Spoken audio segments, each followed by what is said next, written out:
दो पसली के देहबा लेकिन सबनी के हड़काएला।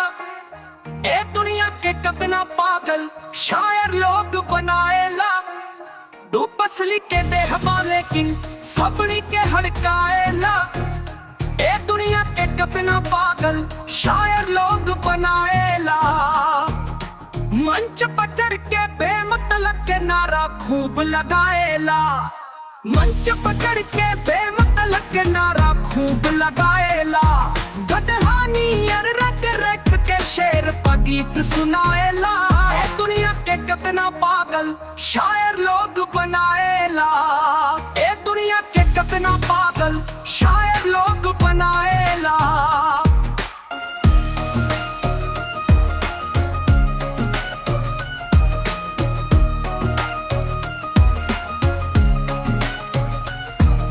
कवित्री जी के शायर श्रोतागण बौराएला।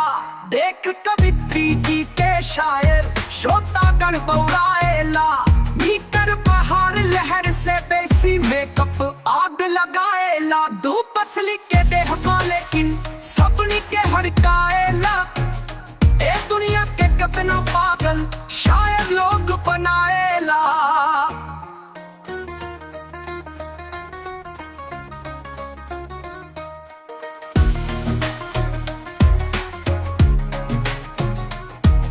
बचे इतिहास में उहे मंदिर अकबर बाबर पर। इतिहास में उहे मंदिर अकबर बाबर पर। वीर रस के नाम पर खाली लबराई बतियाएला। दो पसली के देहबा लेकिन सबनी के हड़काएला। ए दुनिया के कितना पागल शायर लोग बनाएला।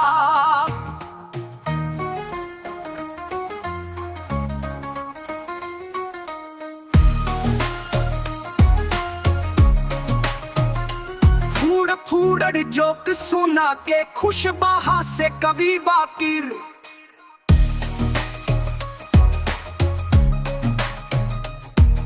फूड़ जोक सुना के खुश बहा से कवि बाकिर।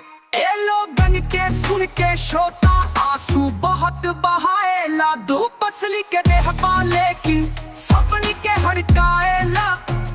ए दुनिया के कितना पागल शायर लोग बनाएला।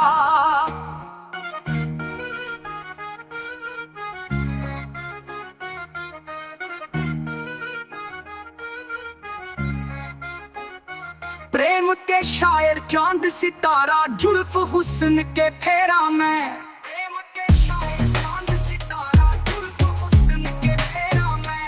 अपने घारे मेहरारू से बड़का मार पिटाएला। दो पसली के देहबा लेकिन सबनी के हड़काएला।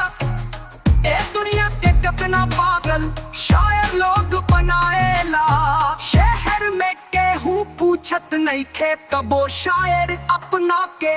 शहर में केहू पूछत नहीं खे कबो शायर अपना के।